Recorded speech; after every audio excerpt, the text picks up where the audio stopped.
my motivation for making guitars was pretty much the same as playing guitar, and I bet the same for all of you.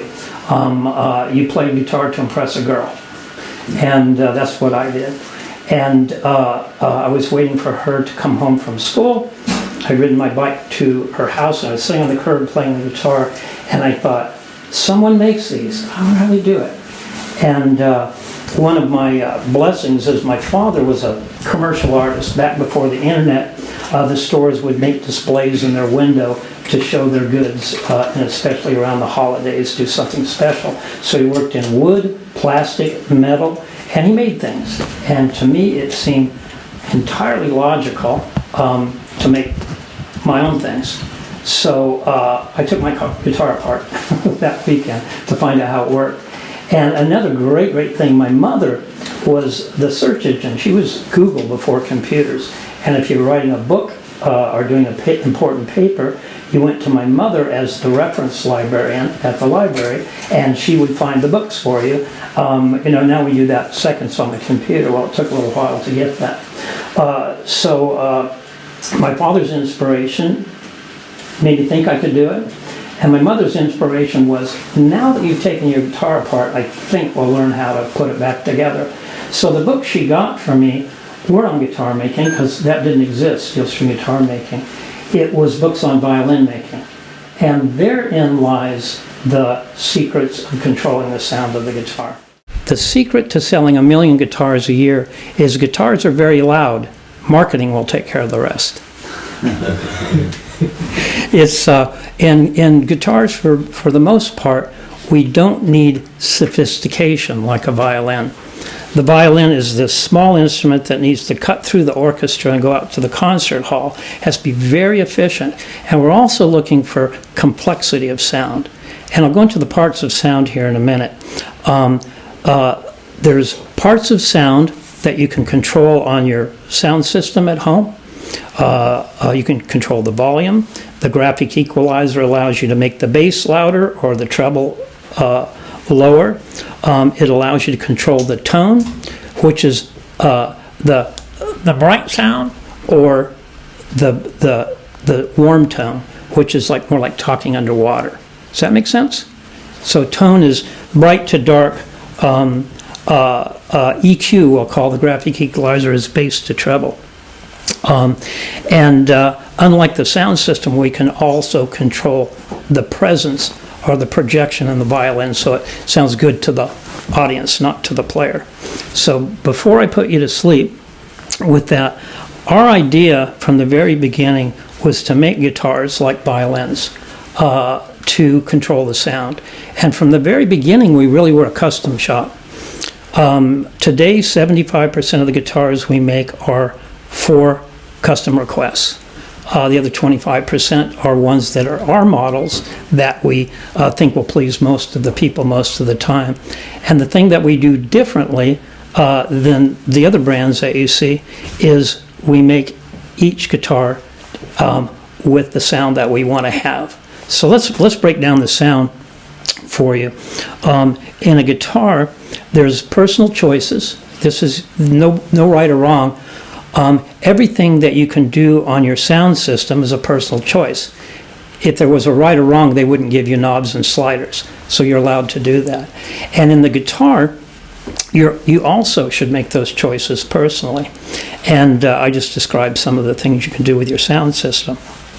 And one of the biggest problems people have in buying a guitar is being burdened with the opinions of other people.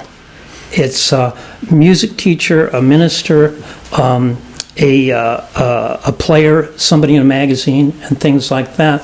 And when it comes to these things you can control on the sound system, that's your choice. It's really your choice for what really feels right to you. Now, the myth that every guitar sounds different and therefore you get the one that speaks to you, have you heard that? Yeah, well, that comes from a company that makes a lot of guitars every year. And the idea is making sure each guitar has the qualities that we're all looking for. So you've heard this myth too. That's not a myth, it's very true. You decide on a guitar brand and a model, and the advice is go to many stores, play as many as you can, and pick the good one. And I'll explain how that happens to you in a minute. Wouldn't it be nice if you could order guitar knowing you'd get the good one? So this goes to our violin making. The thing that everybody wants is sustain, that the energy lasts a long time. And the other part of it is overtones. You can hit a note on a piano, and it's pleasant. When you hit two notes, it can be pleasant or not. If the two notes are in harmony, meaning the vibrational links complement each other, it sustains and it develops overtones. It's pleasant. Two notes at random can cancel each other out, and it's flat and doesn't last long. And we play guitars that sound both ways. So we're looking for the guitar that sustains and has overtones. So why not go into the secrets of Stradivarius? This is a good place to do that. And I don't mean to know the secrets of Stradivarius, but I get it. I can see what they're doing. We've had a lot of attempts by science to discover the secrets of Stradivarius. Is it a measurement? Is it something that happened in the weather? Is it a chemistry of the finish? Yeah, all those things could be helpful. It was the gift of the master builder that it came from. And here's the first part. It's very, very simple. I'll teach you how to mass produce. How's that? That'll be very helpful in your understanding guitar making. I have a friend that directs the Asian company, and I have a good friend in Southern California. The Asian company makes $1 million a year, and the one in Southern California makes a few hundred every day. But their formula has to be the same as an automobile, a chair, an appliance that as a consumer good. And the way you make a lot of them at a good price is your design tells you what the size of each piece is. So very efficiently you make these components exactly the same size. They can then be put into an assembly where all the person has to do is take the part and put it in a station where it'll only fit one way. And they do that, they pass it on to the next. Now I don't mean to talk poorly of somebody that does that work, but it's not Luthery. It doesn't take artistry or judgment to do that. So you assemble the instrument out of these pre-sized pieces, and what you get is you save a lot of time, you make less mistakes, and the guitar comes into the marketplace at a good price. Who could ask for more? That's not the way that the masters did it. The School of Amati is my club, Stradivarius Guarneri. And what they did, instead of making components to the exact size, they made them to the exact frequency, like a note on a piano. They assembled their instrument, and it was tuned like a chord on a piano. When the strings put it into motion, all of these separate notes or frequencies work together to give sustain and overtones. Do you believe that? I'm on the right track. That is huge. The mass production is very efficient. Luthery is not efficient. It's a matter of judgments to get consistency and a lot of training and a lot of skill. There's your first clue why our guitars are so expensive and what they do. The next secret of the violin makers, you know how old violins are so much more desirable than new ones because of their sound, and guitars too. We talk about the golden age of Martin or Gibson and how these guitars are so much better. There's a lot of reasons why they were better, but one of the strongest factors in why old guitars and violins sound better is that the wood sounds better with age. And here's the, try to make this chemistry entertaining. Within the wood, the nutrients flow through this sticky stuff, hearts, sap we call it, resin. And when the tree dies, the circulation stops, and the wood is like these cellular structures. So think of an apartment building that's now knee-deep in honig. it's sticky, it doesn't accept vibration. And when you put this wood in an oven and bake it with moving air, you get all the water to evaporate and goes out of it. But the sticky stuff stays sticky. And this can be a brand new guitar that you listen to, and it may sound interesting, marketing will convince you so, but it's restricted. It's not sounding as good as it can. As years go by, this stuff doesn't harden by evaporation of water. It hardens by a chemical change, polymerization. And the older the wood is, the more it becomes like crystal and the better it sounds. And this has something to do with, someone asked about torrefaction, and I'll go into that a little bit. Or you can ask that question, I'll explain it. So old wood sounds better. And we're not about to wait for our guitars to be 50, 75, 200 years old to impress you. So we cheat. We start with old wood. So of the guitars that you see up here today, we just made a guitar for our 40th anniversary. By the way, we're 40 years old this year. And we built a guitar out of wood that was frozen in Alaska for 3,000 years. It sounded really good, but you don't have to wait that long. But imagine, again, this difference between honey and crystal, and that's what happens to the guitar as it ages. So beginning with old wood does two things for us. We get better sounding wood, and this old wood comes from sources you wouldn't imagine. I've told this story for so many years that wood finds us. People call us up about sources of wood. Right now we're working with mahogany that comes from a ship that was abandoned off New Orleans in 1900, 116 years ago. And the interior is made out of mahogany. And mahogany's always been a desirable, valuable wood. And people took that wood, took it inland, put it in a barn, and forgot about it until maybe 10 years ago. And the story I'm telling you about liking old wood got to them, and we found out about the wood. We're also using mahogany that came from a huge bar like in Chicago in 1920 where they served whiskey. And in the U.S. in 1920, alcohol became illegal, and Elliot Ness, Al Capone, they smashed up the bars, and some of this wood still exists. We wouldn't be making 1 million guitars a year out of this wood, but at 500 guitars a year, we can use this type of material. We get better sounding wood right away and a better sounding guitar. The second thing it satisfies is everything that goes into these guitars. I'm going to call it responsible harvest. We know all the way from the very beginning where this wood came from, and it's extremely important to me personally that we're part of the solution of deforestation rather than part of the problem that creates it. So by using old wood, we're not cutting a tree, and we're part of the good guys and part of the bad guys. There's other ways to get responsible harvest, and we do that too. But what is very cool is someone gets a guitar that they know sounds better because of the choice of wood.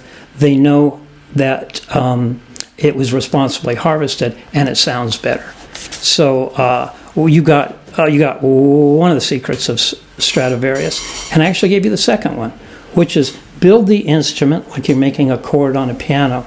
How about a really quick music theory lesson? When you play a note, it's a frequency, it's a wavelength. And when two of these are complementary, it allows the vibration to last a long time or sustain, and it develops a colorful cloud of notes around it. So you play two notes in harmony, and that's worth paying for. You know, the cat on the piano on YouTube is loud and entertaining, but it's not. It doesn't move your soul with that. So it is absolutely possible to make a guitar on purpose that has those qualities that you're looking for. And again, it's not very efficient. Our shop is right now at 16 guitar builders, and we make a little over 500 guitars a year. And 400 of them go within the U.S. So there's 100 guitars a year that go the rest of the world. And that's why Franz's shop is so exceptional to see this selection here in the instruments. You can see on the little signs some of the woods, but I love talking about wood. In fact, let's be careful so I don't spend the whole time on wood here. Here's another part of our success, and I'm very grateful that we've been able to do this for 40 years. It's not a miracle that we're in business for 40 years. It's a million miracles. Like any business, we've dodged some bullets and had some difficult times. Remember, I was complaining about trying to learn how to make guitars when there was no information available. A real answer to my prayers at the time was the idea that if I worked with other people as a team, we'd learn a lot faster than I would on my own, trying to discover things anew. Also, another thing my mother gave me is respect for the scientific method. And that is, if you want to see what a change does, you only make one change. And then you see what the result was. If you make two changes, you don't know what it was. And think about making guitars as one person. Oh my God, that'd take a long time. And I'm Californian, I'm impatient. We want it all, we want it right now. I'm better now at my age than I was at 18. But that was the idea for working with a team. And we went from me to 3 partners, and finally down to this person learning, this person learning, this person learning. 40 years later, we're 16 people. And the way we do it is we specialize, because the only way you get masterful at something is through practice. You do it over and over again, and hopefully you have some very good training to start with. And once you achieve the ability to do it masterfully, it's time to recover the cost of training somebody. We only have one thing to practice on, and that's our guitars. And it's very expensive to train somebody in the process. So each person specializes. But wait, these guys all want to be guitar makers, not hole drilling specialists. So people know they have the chance to move from one position into another over time. And we have people there. The most senior member other than me is 27 years, and he could be amongst the best guitar makers in the world. Luckily, he chooses to do it as a team, as I do. And we go down from there. So we have people at 23 years, 20 years, 19 years, 17 years, and we have one very gifted guy that's celebrating his 2nd week in guitar building. So it's a very different way to go about it. And how do we break out of this thing of there's no books, there's no information, there's no internet? One of my teachers, I had 2 teachers, James Patterson and Bruce McGuire. They're both gone now. And I worked with them separately. One was a classical builder, and one was an amateur steel string builder. And they both, when I asked them, how can I repay you for teaching me? They both said, show it to others, pass this on to other people without asking for something in return. I went, ooh, that's easy, I thought. 40 years later, it's the foundation for our success. And it's this: we always get more than we give. By being open source and sharing our information as builders, we've opened up a whole world coming back to us. It's the Asian company that makes 1 million guitars. It's people in aerospace, automobile engineering, and acoustic physics, as well as small makers, big makers. And I'm serious. We always get more back than we give, so there's nothing held back in what we do. Our real trade secret, if you will, is the expertise of the violin builders and the 40 years that we've spent doing the process. So if you'd like to know anything, just ask. You all know that Brazilian rosewood is much more bassy than Indian rosewood, and that cocobolo will poison you, and so on and so on. Yeah, no, it's not. The woods give the guitar the tone, the brighter the dark quality, which could be confused with bass and treble, but it's not. How the wood is worked allows you to to manipulate the bass versus treble. So when we build a guitar, we decide what that's going to be. Woods are tone. So the Indian rosewood guitars would be like a warmer, a little more friendly blended tone. A guitar out of blackwood or cocobolo for back and sides would be brighter and clearer. The guitar with Sitka spruce from Alaska is a little warmer, a little friendlier. The Adirondack or the European spruces are brighter and clearer. And there's no right or wrong there. You know, on the internet, the more money you pay for spruce, the better. Nah, it's buying different flavors or different colors. So here's what it is. Where the tree grows and the nutrition it gets from the soil and the climate will give it a different ratio of weight to strength. And if you think of metal, a poor ratio would be lead. That's very heavy, but soft and weak. And if you tapped on it, it's not going to be a clear, bright tone. And you move to the other end with aluminum, where it's very bright and clear. It's also very strong and very light. So that's what contributes to tone in the woods. The Sitka spruce, the back and side woods. And here's another myth buster.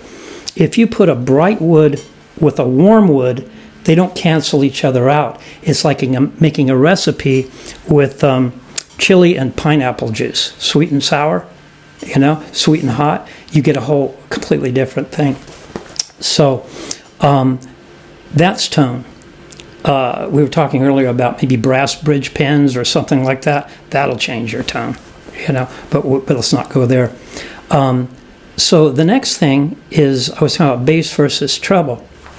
And I won't go to them all, but we have many ways to control this. One is the volume of the guitar.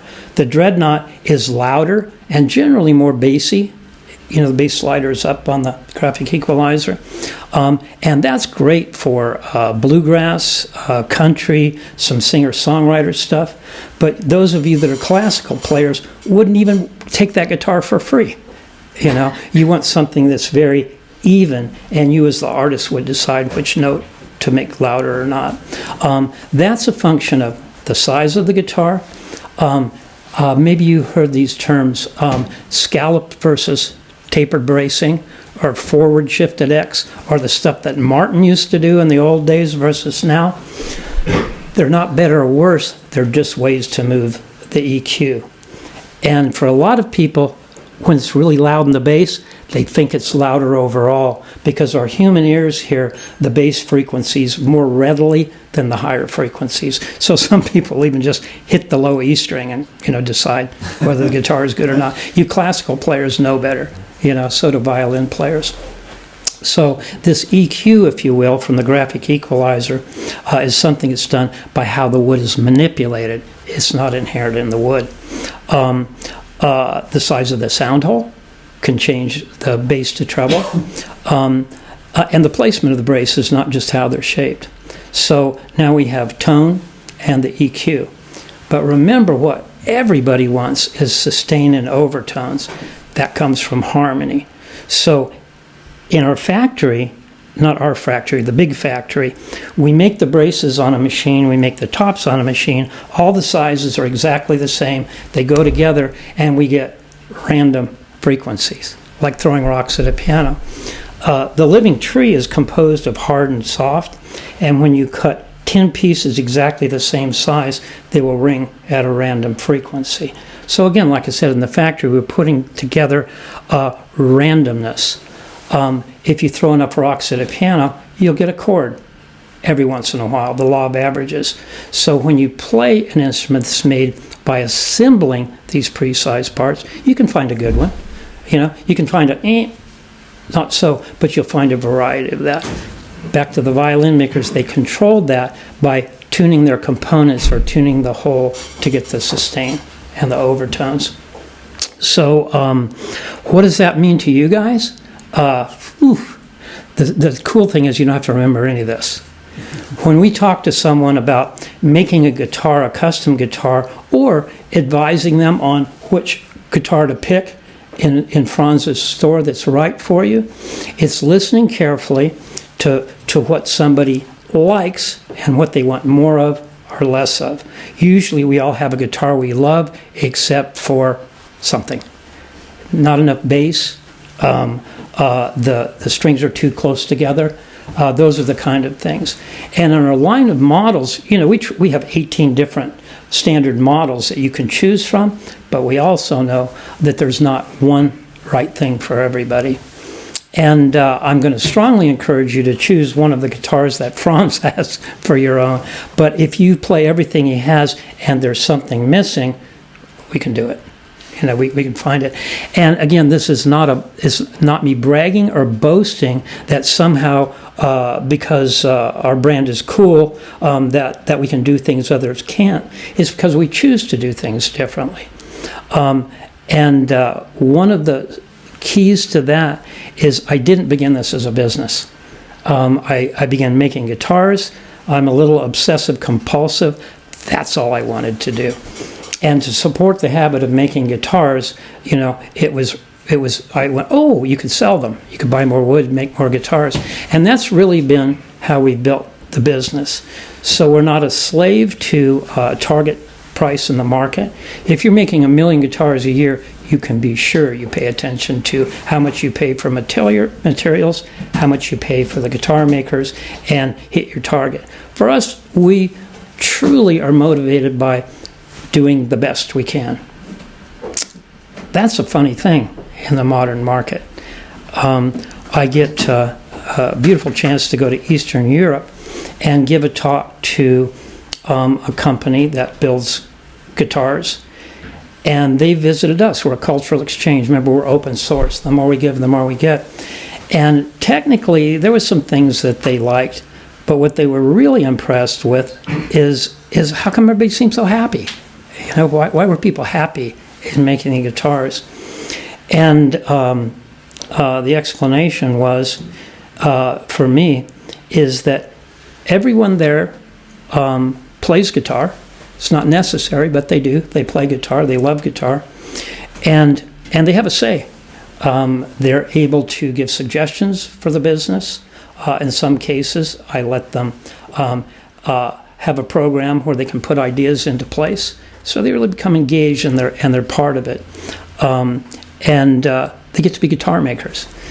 Each process is not just putting the holes in the bridge pins. It would be making the bridge from start to finish and setting up the guitar at the end. So there's a logical array of processes that make you feel an ownership in what you're doing. And the funny thing in Eastern Europe, where people under socialism for so many years, is doing your best was a funny idea. There was only one customer, which is the state. So whether you do it good or bad, it still gets sold. And the unfortunate thing is, for generations, they didn't want to stand out. They didn't want to draw attention to themselves. So working quietly without being up or down was your goal in that. So try to bring this idea of California there is going to be really a fun challenge. But it's a fun one. Remember when I started at the beginning, I was saying that the keys to our success are kind of interesting. We don't have secrets. We don't stick to a formula of dimensions. In fact, we do everything wrong to be a successful manufacturer. But when we're done, the instrument that we make is a very dangerous tool. My friend, who I really respect in Asia, 1 million guitars a year, and here's what he says. He's a very spiritual guy, and he says his service to humanity is to make the most guitars possible at the lowest price range so more people can play music and the world will be a better place. Right on. I have great respect for cheap guitars. He also said he knows what Santa Cruz is doing is we're trying to make the most inspirational tool for someone to really speak what's in their heart when they play their music. And our guitars are used in some incredible situations. Our guitars are used to attract volunteers, to bring clean water, or nutrition in places in the third world. They're used in ministry, education. They're truly nothing until they leave our shop. But once they leave our shop, they can do wonderful stuff. So our job, again, is to make the most inspirational tool we possibly can for the player. I'm a lucky guy. It's a lot of fun that I have with this. So, not keeping secrets, being open source, trying to give more than we get. And I always remind myself this every day when I go to work. I'm in the service business. As a guitar maker, that's just my vehicle for giving back. And somebody much smarter than me said, the key to happiness is in making other people happy. And we all know how that feels. There's really nothing that feels better by having done something helpful or good for others. And that's the foundation of our business and what we do. I encourage you to look at your own jobs that way. There's nothing out there that's not service to others. And the way that we train ourselves at Santa Cruz is doing your best is a reward in itself. It gives you satisfaction. You feel good when you go home at the end of the day. And seeing the results of your work out in the world, no matter what you do, is also really pleasant. So I'm sorry you didn't come here for my philosophy. You came here to hear about guitar making.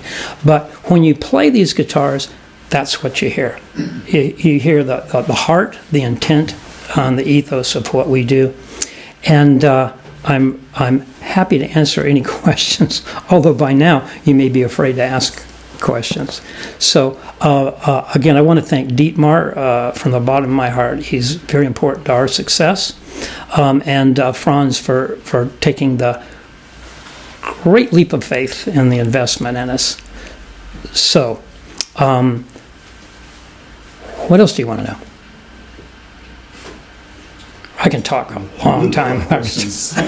Maybe one about wood. Sure. Get started in classical guitar making in the 70s or so. Cedar became a very used wood for top of the line instruments, but you rarely see it in steel string instruments. What was the wood? The cedar. Oh, cedar. Yeah. Cedar comes from Northern California, Washington State. In fact, it grows around the world. But remember, we're looking for a specific weight to strength. And I wish I have this example that I do on a tour, and it makes people's mouth drop open. I have a piece of cedar from a tree that was probably 500 years old, and the tree was cut. It's baked in an oven. All the water's gone, and when you knock on it, it's very musical. It's very pretty. And then I have a piece that was underground for probably maybe 1,000 years, and the tree could have been several thousand years old. And when you tap on it, it makes you jump. It is so clean, clear, and resonant. I don't know there's anything better in the world to make a guitar top out of. But remember, these are flavors, colors. And we use cedar specifically to help someone achieve a certain result. Think of when you play a fingerstyle, you're using your fingernails instead of a pick, so less energy goes into the guitar. Also, with that, many people are using an open tuning where you tune the tension down, so less tension is also less energy going in the guitar. And cedar has the ability to respond quicker with more volume than spruce does, given the same energy. So we just like a classical, making a guitar out of cedar for that purpose is almost like magic in what it does. So yes, we do use cedar. It is there's a myth about it, which is, but it doesn't last very long. The tonal life is maybe 75 years. That comes from the Spanish makers that didn't use cedar the first time, really. There's maybe another myth that it's for spruce you need a longer time to play it in. That's the saying that goes around. And cedar is more ready to immediately sound like 30-year-old spruce or whatever. So you know how I explained to you how the factory makes instruments by making pieces all the same size, putting them together. They also do that no matter what the wood. So Sitka spruce, European spruce, cedar, redwood, koa, mahogany are all the same size. And cedar needs to be thinner than spruce to get the same response. So the violin maker or the classical maker knows to vary that thickness to get the proper deflection. The factory can't afford to do that. So the classical maker can bring the best out of cedar, whereas most people play a factory guitar and they listen to guitars and they go, ugh, maybe it'll be better in the future. So here's another secret to why old guitars sound better than new. And one is the tension that's built into an instrument. Think of bending the sides, forcing them into a mold, and making things go together. And when the strings put energy in the guitar, it's restricted. But over time, this assembly will relax and it'll become more fully resonant. That's another reason older instruments sound better than new, and it's one of the secrets of the violin masters. They made things fit together, so it was a relaxed assembly. So old wood, building the instrument in tune with itself, building a relaxed assemblage, and there's one more that borders on hocus pocus or mystery, and that is, you've heard people talk about how guitar plays in, and maybe if you put it in front of a speaker while you're at work and blast the speaker, it'll sound better. Well, here's the physics behind that. The top, the back, and the air all have a fundamental note that they make. We can't change that. That's a note, that's a note, and the airspace is a note. And if the instrument is excited, as acoustic physicists say, at that frequency, it will de-dampen the instrument. It'll make it more resonant. And I go back to violin building. So here's a secret from the violin makers. I'll use a crazy example. If you got the Netflix or a movie and you watch it at home and you bought an ice cream on a little stick and you eat the ice cream and you just play with the stick while the movie goes. A couple hours later, the wooden stick is more flexible. You didn't bend it so much to break the fibers, but it got more flexible. So the de-damping actually comes from a French translation, a style of building in France, where the wood was worked before it was done to give it more elasticity, to de-dampen it. The English word dampen is like you hit a cymbal and put your hand on it, it dampens it. So de-dampen to make it more resonant. And one of the very cool things that was a secret amongst the builders is the young guy that came in as the apprentice. Maybe his first job was to sit on a stool like this, and there was a place in the violin top that was secret to the maker that he did that for a long, long time to make that part more elastic and de-dampen it. So the frequency that the top or the airspace vibrate at, exciting the instrument, will de-dampen and play the guitar in, if you will. All the other notes are just noise.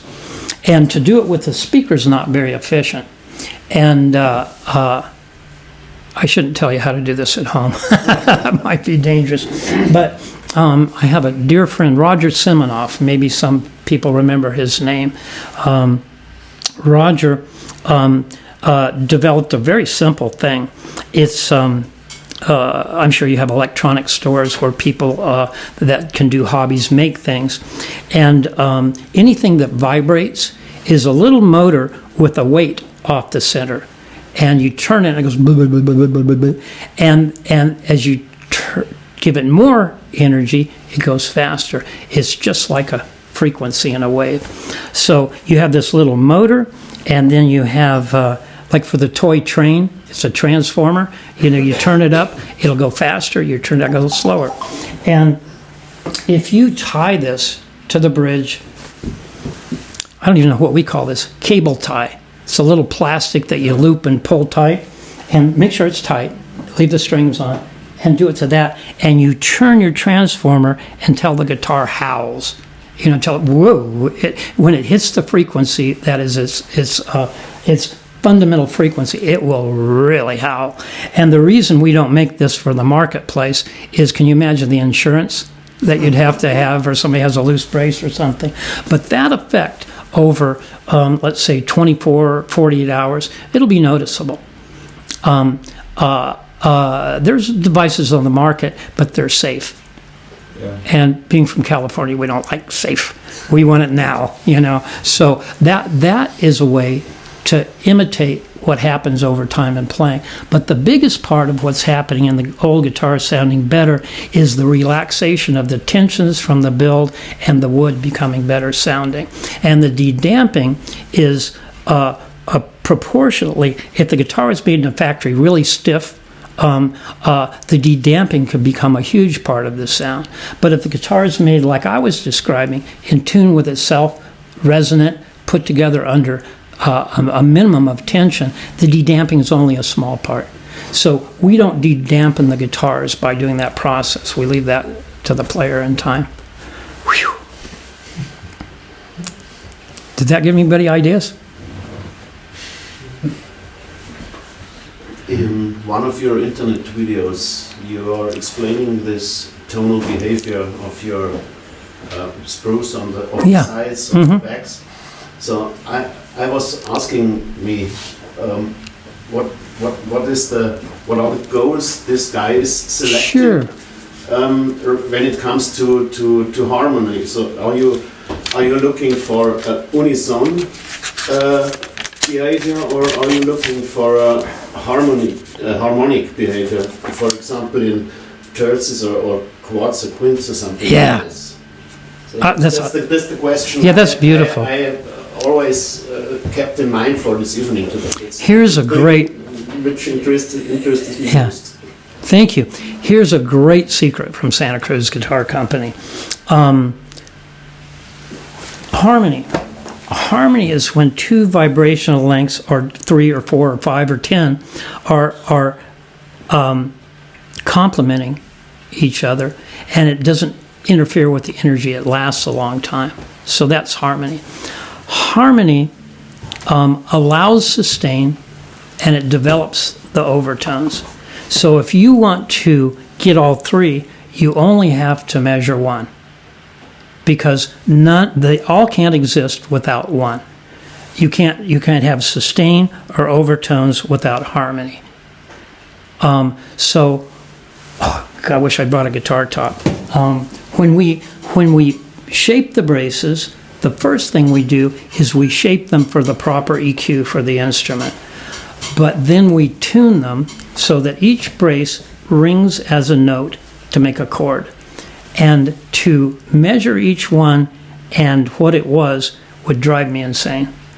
So we're listening for sustain, because the more it sustains, the more it's in tune. When we get the maximum sustain by holding and tapping, we know we're in tune.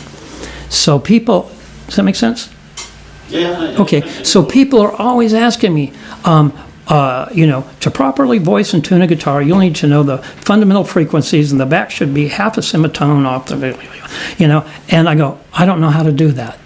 But I could tell you this, we can get the effect that you do by doing it scientifically and mathematically, and if you measured it, you'd see we did it right. But we don't have to do those calculations if we have sustain. Sustain is a product of all of that scientific explanation. So if you were doing this on your own guitar, you could begin with copying the shapes of a guitar you like. Let's say a Martin or a Santa Cruz carved shape. That looks just like that. And then you tap on the top, and you go, let me try a little bit around the edges. The vibration's lasting longer and sustaining. It helps if you do 4,000 of these at your table in the kitchen, and then you'll get it. And you'll know how far you can go before it starts to turn the other way. Also, you have to remember the top has to be strong enough to hold the pull of the strings. So you can tune the instrument to maximum sustain and overtones just by listening to the sustain. I understand you right. For example, that's remarkable. Not many people do. I never would do this, but I lay down one of your guitars on my kitchen table, and I very even put very fine sand on it, and I hit the strings. Then I will get some harmonic pattern on it. Yeah, what is that called? And the opposite, for example, this million guitar builder guy, which makes precise things which he puts together Yeah. would not be that harmonic in this pattern Yeah. as you will be. That's if we did that to our guitar top. Some people do this before the top goes on the guitar. You know, they'll tune it. I can't remember what it's called. Chaudhry patterns. His name is after a scientist, and a certain shape will give you the sound that you want. I would say that we achieve the same thing in our listening and feeling to the top. If at the end we put it down and listen and saw where the sand, or usually it's a metal filing, goes, we'd see the same thing as somebody that started with the metal filings and changed to get that. Yeah, because honestly, someone's not trying to achieve something esoteric or hard to understand. They're trying to achieve harmony so we get sustain and overtones. That's what sounds fulfilling to us. And when people talk about sound like wine, they're only talking of different variations and descriptions of these fundamental things that I just taught you. So I don't mean to argue or say something counter to somebody that spent their life tuning guitars based on this formula. That's just not the way we do it. But we can achieve probably the same results. Thank you. Good, I hope I'm right. So you are building every guitar in a different way. Yeah. And then you're shaping the braces, the things in a different way, and you knock on the top or wherever and try to hear what is going on. Doesn't that sound crazy? It's funny. This is the reason science has so much difficulty understanding why a Stradivari violin is so amazing and so consistent. They go into the instrument, they measure everything carefully, they maybe get a little chip and do a chemical analysis, and they go, okay, we've got it figured out. They go to the next one, and the dimensions are different. How could you have consistent sound with varying dimensions? I just taught you this, because you are given random density in your piece of wood. By moving it is how you get the consistent sound. So yes, every guitar that you'll play here, the measurement of the top is only a coincidence. That's what the measurement was when it was sustaining the most. But it's very close.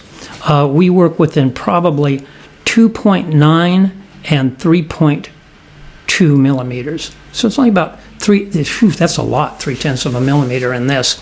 And 1/10 of a millimeter make a change. It could be the difference between fighting each other and really being in tune. So we also do that with the top before the braces go on. So yes, as a scientist, if you were to measure 3 guitars exactly the same, it would really annoy you that the measurements were different, but the sound would be consistent. And that's the secret of the violin builders.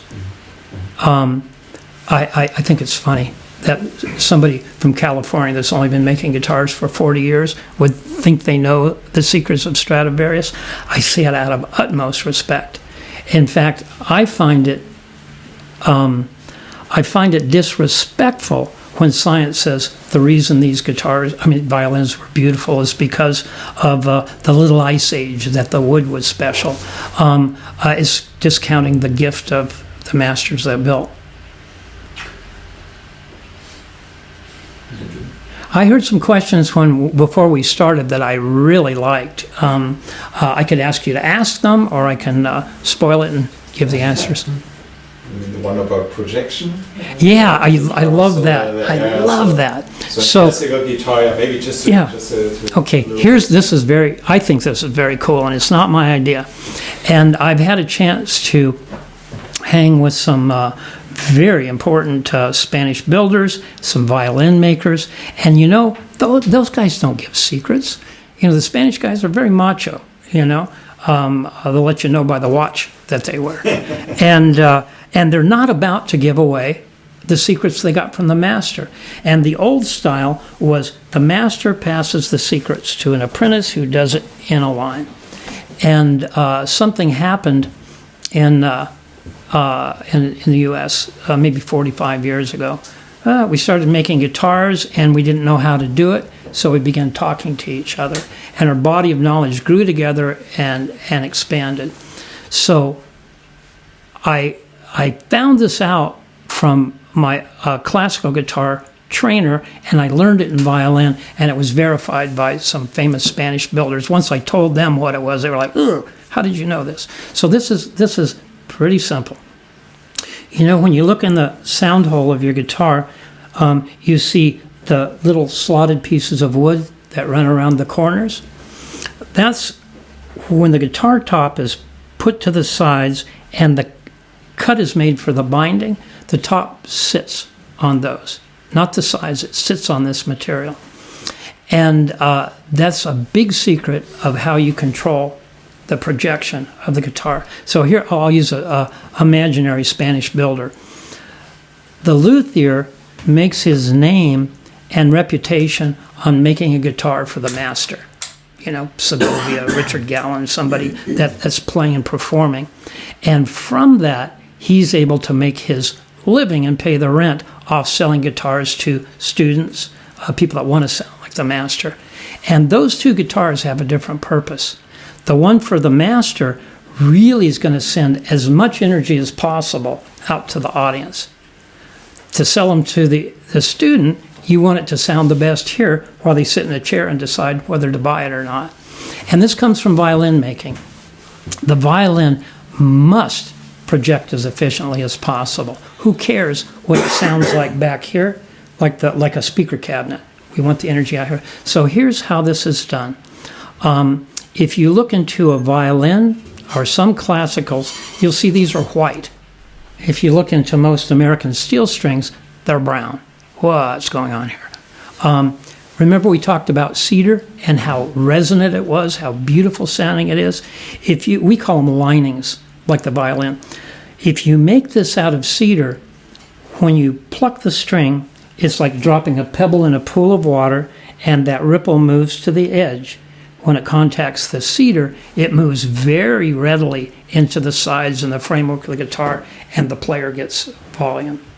But if you make this out of a wood like linden, basswood, which is very, very soft, the vibration, like the ripple, moves here, and it doesn't transfer. It moves back into the top, and it pumps more air that gives more volume to the audience. Do you believe this? Try it. Try it. So in the classical building, that's a very good way to change the direction of the energy and the projection of the guitar. There's others. How much weight is in the neck? This is a very classic experiment. If you were to play your guitar and carefully put a metal clamp on the peg head, people will say it's so much louder. It's not. It's still the same energy, but now instead of the energy moving into the neck, it's concentrated and it projects more. So the guitar, the energy goes more directly to the player. And one of the ways to control the presence in a classical build is to decide how much weight you want to do that. You do that after it's built, and there's places you can put weight that nobody knows you did that. I've told secrets, I can't believe it. But there's, and that's physics, it's not my opinion. That's the way you can make the guitar project to the audience or back behind you. Putting this metal clamp, I hope I understood you right, on the headstock, yeah. Right? Yeah, use something soft like a leather. So. Can it be seen equally to an acoustical short circuit, which reflects? Now that's interesting. That's interesting. I'm asking because I'm a electrician, RF technique guy, and I'm working a lot with reflections and I'd love to know the science behind that. But as I said, we may be achieving that, but we're not smart enough to know that. What we do know is when we put that clamp on, more energy goes to the audience instead of like this. But when we make a guitar for someone that's doing singer-songwriter, let's say a group like this acoustically, we'll make the neck lighter so that energy becomes part of the resonant surface and it's more open and airy, and it's very dramatic. So if we do a 12 fret neck out of a low density mahogany with a slotted peg head and open gears, it's very open sounding. If you took a jazz archtop guitar and use a neck of ahorn that is really heavy, big peg head, very heavy gears, that cuts crazy through all the other instruments in the orchestra. Remember films of the old big band, and the guitar player, every note is a different chord as he plays, and the idea was like to really cut. You like that answer? I didn't make it up. Blame it on the classical builders. But that's a very cool trick as a guitar maker to be able to do that. That stuff. You know also what does that? The violin doesn't have binding like the guitar, but it has this little black line. It's called a purfle, or purfling when you do it. And that also breaks the connection to the side and keeps the energy within the violin. And it's not made of a solid wood, which would have hard and soft parts. It's made from wood that's ground up and then done like paper, and then laminated and done so the density is uniform as you go around there. You're not supposed to know that either. Is that okay? Yeah, you'll think about that. Yes, sir. Very simple. I learned that you're in love with wood. Oh, yeah. Yeah. But on every guitar, not only on yours, this plectrum cover, this protection, protection is plastic. Ah, that's great. Why? That's great. I would love to have it in because the classical player, as we know in Europe, you learn to play young, and you learn to wash your hands, put on a nice something with no buttons, and lay maybe a deerskin on your. And when you're done, you clean it and put it back in the case. That's not the steel string guitar player at all. With that, I'm going to say it comes from people using the guitar in popular music, and they're buying a steel string guitar, not a classical. They're buying something that's made for the mass appeal, and it's made to be strong and durable. You don't want to, if you're making, 1 million guitars a year, or back, let's say, in 1920s, there was no distribution. You couldn't send the guitar something to be fixed. So the guitars are made very strong, and they didn't sound great to start with, and the way you made them loud is you hit them really hard. And Willie Nelson's a good example of a guy with a hole in his guitar. So this is in the English luthier, I think they call it the scratch plate. Yeah, and it means you keep from scratching the guitar. So a lot of what we do has to please players that are used to the Martin Gibson look, and what we call the pick guard is part of it. And you're right, some of the crazy old cheap guitars actually was a piece of plastic that was screwed to the top. So how can you do this and minimize the effect on the sound? It's the same thing we do with our lacquer or our finish. The guitar itself is made of wood, which is cellulose. Cellulose is the material that makes wood. It's also cotton. Cotton is cellulose. So if we melt the cotton with a solvent, we turn it really into liquid wood. That's what we use for our finish to the guitar, and that's what this is made out of. So if you look at it with the microscope, it is fibrous, and it has the ability to resonate. It's complementary in its resonance to the wood. It's also much thinner than most of them do. So we've done careful listening. Measuring on a machine can show a difference, but it's only important if you could hear it. And I can't tell the difference with that on or off. But you're right. For some guitars, it's just part of the assembly, and it doesn't do it any favors. Torfication. A lot of noise about that.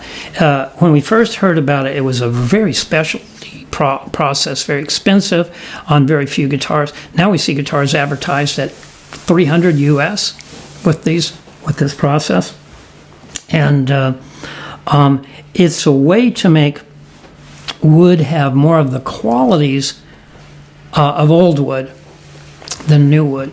So remember, you can take a piece of wood from a living tree, bake it in an oven, and in hours it's dry enough to build a guitar out of. But the resins are sticky, and it doesn't resonate well. Torrefaction is the process of, here's cellulose or plant matter or a dinosaur or whatever's left over in the muck in the ground, and over time that would first turn to charcoal, and then coal, and coke, which is very close to torrefaction. And way over here is a diamond. After a lot of heat and pressure, it turns into a diamond. So the torrefaction, as I understand it, is a way to heat it enough to destroy the hemicellulose, which is a spongy part of the cell, and to burn out the sticky resins. The temperature needs to be high enough that the wood would catch on fire. But if you do it in a vacuum with no oxygen, remember, for fire we need a fuel source, oxygen, ignition. If you take one out, you don't get fire. So if you take the oxygen out, you can get it very hot and do this process. And we've experimented with it, and it's pretty impressive. It really is. You can take a piece of wood that's not as good sounding as it would be after that process. And I think it's a remarkable thing for guitars, cheap guitars that otherwise might not sound as good, to do that. The problem is there's no one place to go have that done and have control. So when we had it done, we had to pay a lot of money to be able to control the process, and we got good results. But to do it on any volume, you would have to develop the system yourself, and I think it's about $12,000 US to make this. But remember, torrefaction is a way to make wood sounds like it's old, and what we do is we use old wood. So nothing against torrefaction, but I prefer, the real thing with that. It's a neat process, good science.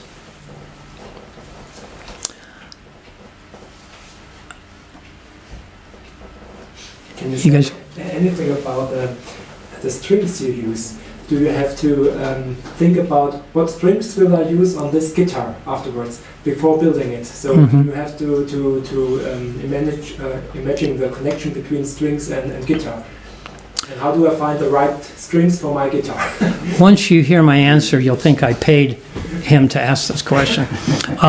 So remember, we're controlling everything on the guitar just like you would on your sound system, including the graphic equalizer. So our Dreadnought guitar for bluegrass has a predominant bass. Our fingerstyle guitar is more even. So when we buy strings from a name brand, we're buying exact measurements. Even you guys use fractions of an inch. They go from 12 thousandths to 53 or 56 thousandths. That's how strings are sold. But from maker to maker, they all have a different idea of the ratio of the wire core and the wrap. And one string from different brands can be as much as, I'm doing metric, probably almost 3 kilos of pull. That tension is what controls the volume. So when you move the sliders on your graphic equalizer, remember you're changing the volume. So when you buy a brand of strings from one maker, it will change the EQ on your guitar depending on how it's made. You buy strings from another maker, it'll be different. And where I really started thinking about this is it really bothered me that the strings would change the sound of our guitar. But who's going to make strings? That's a process. Then I heard a couple of things. Tommy Emmanuel, who's a bit of a player, in an interview, they asked him, what kind of strings do you use? He says, I use 6 different brands of strings. I go, aha. He's looking for tension, not the size. He's looking for tension because when he makes his own set, he decides the EQ of his guitar because these strings of this tension make this louder, this softer, and he gets the EQ he wants in it. But there's another cool thing here. If you could control those tensions and put them in a logical array, remember, the guitar works by putting the string underneath the top and locking it. It pulls up, it goes across the saddle and pushes down. So the way that the guitar pumps air is this rocks. And it rocks and it pumps the air out the sound hole. If you were to put different strings and you don't know what the tension is, it's like having a cart being pulled by different kinds of animals, and each animal has a different length of leg. So the bridge is fighting. So you put 100% of energy into the bridge and it gives back 70%, 60%, because a lot of the energy is going into these strings fighting each other. So the solution for us was to design our own string. We can build the guitar the way we want, and then we designed a string where we controlled the tensions and we can get the EQ and we get a more optimal movement of the bridge. And it's remarkable. It solved the problem. They feel better. They feel more logical when you play them. The sound is fuller and louder because the bridge works better.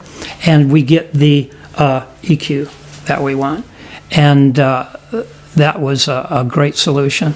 So we don't build the guitar to the strings. We built the strings to our guitar. Really? Yeah, really.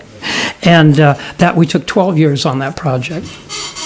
And it would be unfortunate if I didn't say Franz has those strings here. You should give them a try.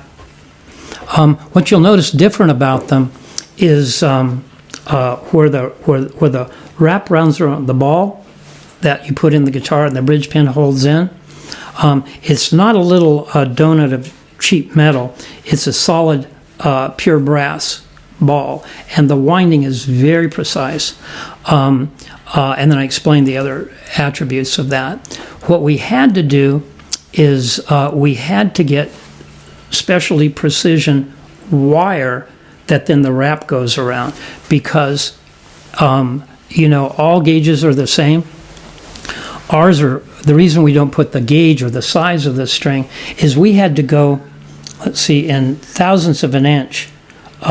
Sometimes the G string can be as light as 0.022 or 22 thousandths. We needed to go to 0.0215 or half of a thousandth of an inch to get the right tension on that. So, like our guitars, they're expensive, but the value in them you'll see for yourself. So, we didn't make strings to give the world a new string brand. We don't need that. There's plenty of strings. We made those strings to bring out the best in our guitars. So hopefully that answers your question, but it gave me a great opportunity to promote our strings. With that. We kind of do the same with our cases. Our cases are our design that we have made by a company rather than buying other companies' designs. And the more we can control the things that go with the guitar, the more we can assure, complete quality. That might be all I know, but you can try ask any other questions you have. Maybe this could be interesting for a few guys. Can you tell a few words about your climatic behaviors in your plants? Yeah, I really will. This article with very great interest. Yeah. I think it's a good thing to play. Yeah.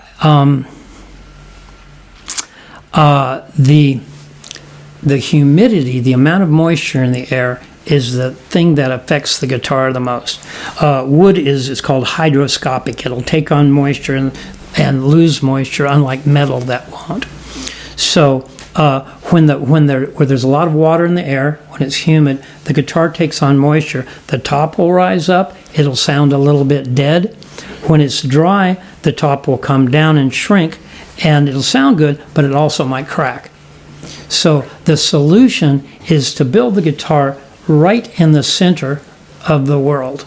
We can send a guitar to Stockholm, Sweden in the winter where there's no moisture, or we can send it to Singapore where it's super humid and we only have half of that extreme exposure. And we also know if we sell a guitar to the guy in Stockholm, he'll go on Craigslist and sell it to the guy in Singapore. So it's going to move around. So by building in the middle, we have the broadest bandwidth of safety for the guitar. The extremes are still very, very dangerous. So we don't build at Santa Cruz weather, we make our own weather. So the shop is constantly within a temperature range and a moisture level that's the middle of the world. It gives our guitar more durability, but it doesn't make it not move. The only way to make it not move is to build it heavy enough that it won't sound good. I shouldn't say not sound good. Remember, interesting, and marketing takes care of the rest. But to make a truly sophisticated instrument, it can't be that heavy. If you play Martins of the golden era, Martins from 1930s, I don't know what those are up to, $100,000 or something like that, and they're so desirable. But the weight of them is a fraction of the modern ones. You have to compromise. It has to be light enough to be resonant, strong enough to last. So our guitar isn't the guitar to put in the trunk of your car and go to a festival and leave it in the hot sun. You know, that's not going to work well. If you took it into a very dry climate, it'll probably crack. And one of the things that that we spend a lot of time with education with people is this isn't a guitar that's built for strength as opposed to sound. So some of us have had the pleasure of buying a new car, and they always tell you at 300 kilometers, bring it back. Don't wait for 500 kilometers. Bring it back at 300 kilometers because the engine will have settled in from hot and cold and things will become a little loose and we need to go back and reset the proper torque of other things. A good guitar is the same way. It'll leave our shop in California under controlled humidity. It can go anywhere in the world and be pretty good, but probably within the first few months of the guitar, you'll greatly benefit from bringing it back to your dealer for adjustment. And I won't go into the physics of what happens to the guitar, but the combined things that will happen, the top pulls up slightly. Remember, the bridge is rocking, so it pulls it up in the back, pushes it down, and that makes the top a little bit shorter. The back is pulled by the neck from a curve, and it straightens a little bit, so the whole effect is the strings coming up a little bit higher. So there's two things that can be done with that. One is, this is a wear item like a tire on a car, this little white saddle. And it can be lowered from the bottom, bring the strings down, but also there's a metal rod in the neck. It's not there for strength, it's there to shape the neck for how hard you hit the string, so it can move properly. Also for humidity changes, if you're in a dry climate or a wet climate, it can do that. So there's another self-promotion, but you can't build a guitar in the humidity that the customer is in because it will go someplace else. Does that answer the question? Thanks. Good, okay. There are a lot of videos how you can adjust the neck. Yeah. With you did it by this guitar. Yeah. As I came in. Yeah. Is it possible to do it by myself? It is. Or I shouldn't do anything? It is. It's kind of the requirement. It's funny. I'm about to do it anyway. Our requirement for a new guitar maker is first, we want a good roommate. You know, somebody that's good to live with. The second thing, well, actually, this is necessary too. God gives us either a hand-eye coordination from our genetics or not, or somewhere in between. And with an understanding, if you do work where you make your own things, or you've repaired things, or you do an art or a craft, it trains your brain to think mechanically. And if you're comfortable with that kind of thing, this is very easy to do. In fact, I'll risk a demonstration here. Before we became successful as guitar makers, we were very popular repair shop. We did restoration on very expensive instruments, and the way we paid the rent for the shop before our guitars started to sell was repairing the broken pig head on Gibson guitars, where this big hole was there to adjust the neck. So the idea when we designed our truss wad is instead of having it there, let's have it in here where it doesn't do that. The other thing is, that's ugly. And our truss rod is very precise, very sensitive, but it's also very strong. And if someone that doesn't know what they're doing were to just turn it, they could break the neck. Yeah. So we hide it from people. And the next thing we wanted is we wanted an adjustment that you could buy anywhere in the world. You could go to a store that sells tools for working on the automobile or working at home, and it wouldn't be difficult. This is something you use for anything mechanical. And this part is 8 millimeters. Yeah. In the U.S., we can also call that 5/16. So they can go to the tool store and buy American, or here we can buy 8 millimeters. And so with all that good intention, people still think there's no truss rod because they can't see it, and they think it requires a very special tool to get. So I was wrong. But anyway, the adjustment is, it works two directions. It works both to bring the neck into a curve forward, and it also pulls the neck against the strings. And there's a place in there that's just right for you. You've probably heard some companies brag about they don't have a truss rod because they put their neck in the proper place to begin with, and it's solid. You don't have to worry about it. Whew, how would you feel if you went to buy a new car and you couldn't see out the rearview mirror, but the salesperson told you, oh, the factory's put that in the right place, you don't need to touch it? That's like the truss rod. It's a very, very, very personal thing. So this wrench will actually engage just like that. And the design of this is you turn a lever and it turns it one way, you turn the lever, it takes it the other way. So I can make the neck go back and forth in any shape with that. And yes, you could do that yourself. And earlier we had maybe you saw the €5 note I had here as a precision measuring device. And if you played pretty lightly, you could probably get away with, if you hold the string here and here, it actually makes a straight line. And the space between the bottom of the string and this fret is the relief or the curve. And if you put the Euro note in there and it just barely sticks, if you play very lightly, it's probably okay. But if you play harder, you need to fold it in half or fold it 3 times or even 4 times and have that clearance. And that would be right for your playing style.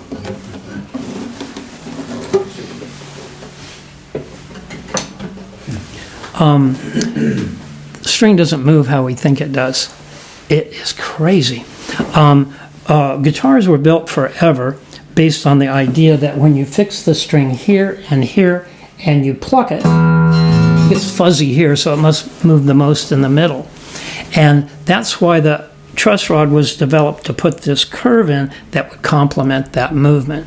But we would do that, and we still find the strings want to buzz here and here first when you play them.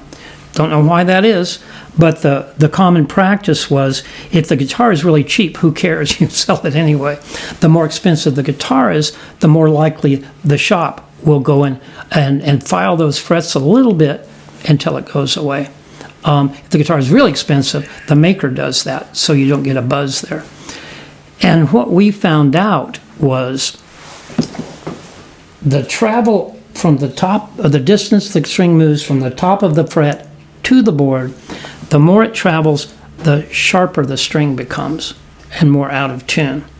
And when you file here and not here, the travel is different here than here, and the guitar doesn't play in tune.